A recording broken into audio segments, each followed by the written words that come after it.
يا صباح الخير والسعادة والرضا والجمال وكل حاجة حلوة على حضراتكم مشاهدينا في كل مكان بتتابعونا على شاشة النيل للرياضة.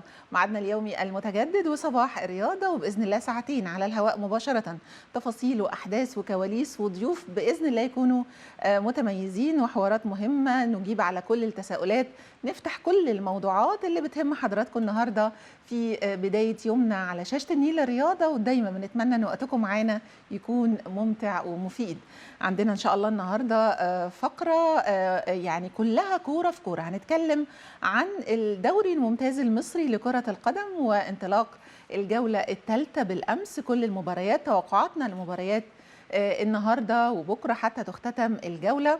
هنتكلم عن منتخب مصر، عن المرحله اللي من خلالها قدرنا نتصدر مجموعتنا الثالثه، نتاهل الامم الافريقيه القادمه. باذن الله القادم يكون افضل لكابتن حسام حسن وجهازه وكل هذا الجيل من اللاعبين. هنتكلم على منتخب الشباب مواليد 2005 وموقف يبدو معقد، ولكن ان شاء الله دايما لسه الاماني ممكنه، ولسه عندنا مباراه مهمه جدا امام المنتخب التونسي يوم الثلاث اللي جاي. منتخب الناشئين، طبعا المنتخبين في بطولات شمال افريقيا. عندنا الانديه المصريه باذن الله هتبدا مرحله المجموعات في دوري ابطال افريقيا، طبعا الاهلي وبيراميدز في الكونفدراليه، عندنا الزمالك والمصري. تفاصيل كتيره جدا في عالم الساحره المستديره كره القدم. وضيفنا اللي هينورنا ويشرفنا النهارده سعداء بوجوده معانا على شاشتنا كابتن احمد عبد الفتاح لاعب الاهلي السابق. هنتكلم معاه في كل الموضوعات ونفتح معاه كل التفاصيل الفنيه في عالم كره القدم. لكن كمان كالعاده كل يوم سبت بننتظر المشاغبات واخبار الاسبوع بالكامل، ولكن بنظره المشاغب طارق رمضان الناقد الرياضي والكاتب الصحفي بالاهرام الرياضي، بيبقى مجهز مجموعه كبيره جدا من الاخبار والتفاصيل والكواليس اللي انتم مش هتسمعوها ولا هتشوفوها غير معانا هنا في يوم السبت وصباح رياضه ومشاغبات رياضيه. إن شاء الله مشاهدينا تقضوا معنا وقت جميل، ولكن كالعادة بنبدأ صباح الرياضة بأهم الأحداث اللي احنا بنرشحها لمتابعة حضراتكم على مدار اليوم. ترجعوا لي على طول عشان نبدأ فقرة الأخبار. طبعا أجندة طويلة لأنه السبت العظيم، يعني كل عشاق كرة القدم في كل مكان بينتظروا بقى كل الدوريات الأوروبية اللي بنتابعها. كمان عندنا هنا دوري ممتاز، في كاس مصر، في تفاصيل كتيرة جدا في كل المباريات. إن شاء الله تقضوا يوم جميل بقى على مدار الساعة مع مباريات كرة القدم في كل مكان. تعالوا بسرعة بقى نبدأ أخبارنا. ومباراة جماهيرية من الطراز الأول، طبعا مفترض على الورق، ولكن كالعادة المدرجات يعني شبه كده فيها بعض الجماهير، ولكن الأهلي والاتحاد السكندري في مباراة على أرض الملعب قوية حماسية مثيرة، يعني تكتيكية جدا بين الاثنين مديرين فنيين، سواء مارسيل كولر النادي الأهلي أو بابا فاسيليو في الاتحاد السكندري. تفاصيل فنية طبعا هتكون مع كابتن أحمد بعد شوية، ولكن المباراة انتهت بالتعادل الإيجابي 1-1. يبدو طبعا انه بالنسبه لمارسيل كولر هو خسر نقطتين، ولكن الفرحه اللي كانت موجوده في الجهاز الفني للاتحاد السكندري هي نقطه غاليه جدا من النادي الاهلي. المهدي سليمان حارس المرمى هو كان افضل لاعب وهو مان اوف ذا ماتش في المباراه.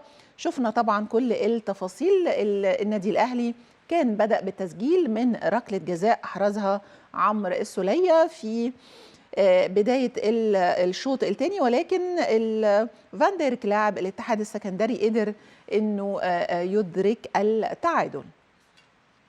طبعا احنا هنتكلم بسرعة والتفاصيل كلها هتكون بعد شوية في فقرة كرة القدم. نروح لبيراميدز اللي استطاع انه يحول تأخره بهدف في بداية مباراته مع البنك الأهلي لفوز 3-1. كالعادة كابتن طارق مصطفى يعني بيعرف كويس جدا يلعب الفرق الكبيرة، بيعرف ان هو يكون عنده بدايات قوية، ولكن رجع بسرعة فريق بيراميدز من خلال تغييرات يمكن في داخل الملعب أو من خلال عناصر جديدة دخلت إنه يحول التأخر بهدف لفوز بنتيجة 3-1. فاركو وإنبي كانت مباراة حافلة بالأهداف والأحداث والتفاصيل. 4-3 انتهت المباراة، فاركو بيفوز على إنبي بنتيجة 4-3. ده كان على استاد حرس الحدود. علي فوزي لاعب انبي بيتصدر الهدافين. طبعا احنا لسه في الجولة الثالثة ولكن عنده 3 أهداف في رصيده حتى الآن. النهارده باذن الله بتستكمل مباريات الجوله الثالثه في 3 لقاءات، وكمان بكره في 3 لقاءات. النهارده في طلائع الجيش مع سموحه، وفي نفس التوقيت غزل المحله بيحل ضيفا على الجونه، وفي استاد الجيش المصري في برج العرب. والثامنة مساء احنا على ميعاد مع مباراة جماهيرية أيضا وننتظرها قوية وحماسية ومثيرة، بيستضيف النادي المصري البورسعيدي نادي الزمالك. نروح للحكام، وكالعادة الجدل التحكيمي صداع لا ينتهي في رأس الكرة المصرية، وجدل مستمر يعني سواء في الاستوديوهات التحليلية على السوشيال ميديا. كل قرار وكل تفصيلة من التفصيلات في المباريات المختلفة لازم نلاقي الحكم بطل، ولازم نلاقيه يعني قرار رجع للفار ولا ما رجعش، يا ترى ضربة جزاء ولا لا، ايه اللي اتحسب وايه اللي ما اتحسبش. اتعودنا على الجدل ده، هنشوف وهنتابع طبعا من خلال تحليلنا لل3 مباريات امبارح ايه اللي حصل تحكيميا. النهارده اعلنت لجنه الحكام برئاسه الكابتن ياسر عبد الرؤوف اللي بنتمنى له كل التوفيق في مهمته الثقيله جدا في الفتره المقبله، تعيين الحكام طبعا لمباريات اليوم. محمد الحنفي يعاونه يوسف البساطي، هاني خيري، محمود وفا ومحمود عاشور للفار، عمر فتحي مساعد للفار في مباراة الزمالك والمصري.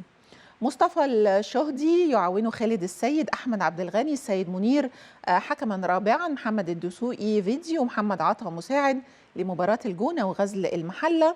واخيرا عبد العزيز السيد يعاونه عماد العقاد واسلام ابو العطا، محمد الغازي حكما رابعا، علاء صبري واحمد حسام طه المساعد للفيديو في مباراه طلائع الجيش وسموحه. طبعا بعد انتهاء الجوله الثالثه كل الفرق الاربعه زي ما قلت لحضراتكم بيستعدوا لانطلاق الجوله الاولى في دور المجموعات. المشوار إن شاء الله يكون ناجح وموفق، نشوف نهائيات مصرية، نشوف أبطال مصريين للبطولات الأفريقية زي ما شفنا في الموسم الماضي. دور المجموعات هيبدأ النادي الأهلي على طول يوم الثلاث اللي جاي، بيستضيف استاد أبيجان في استاد السلام في الجولة الأولى بدور المجموعات. حامل اللقب بيتنافس في المجموعة الثالثة اللي معاه فيها شباب بلوزداد الجزائري وأورلاندو بيراتس الجنوب أفريقي. طبعا مع الأهلي في بيراميدز في دوري الأبطال في دور المجموعات، وكمان الزمالك والمصري في الكونفدرالية. هيبدأ الزمالك مبارياته بمواجهة فريق بلاك بولز بطل موزمبيق الأربعاء في القاهرة، وهيخرج لمواجهة أنيمبا النيجيري يوم 8 إن شاء الله. كل التوفيق. طبعا احنا عارفين أن الزمالك والمصري معا في مجموعة واحدة. الزمالك هيلتقي مع المصري في الجولة الثالثة يوم 15 ديسمبر، والعودة هتكون 5 يناير المقبل بإذن الله. بسرعة نروح لمنتخب الشباب اللي بيتدرب استعدادا للقاء الحاسم والفاصل للقاء تونس اللي هيكون يوم الثلاث اللي جاي. طبعا المغرب في المركز الأول ولسه تونس عندهم 4، مصر في المركز الثاني 4 نقاط، تونس 3 نقاط، واللقاء هيكون حاسم جدا. منتخب مصر للناشئين مواليد 2008 بيستعد لاختتام المواجهات بمنتخب ليبيا بإذن الله. بسرعة كده هناخد عناوين لبعض الدوريات وبعض الأخبار لمحبي وعشاق كرة القدم.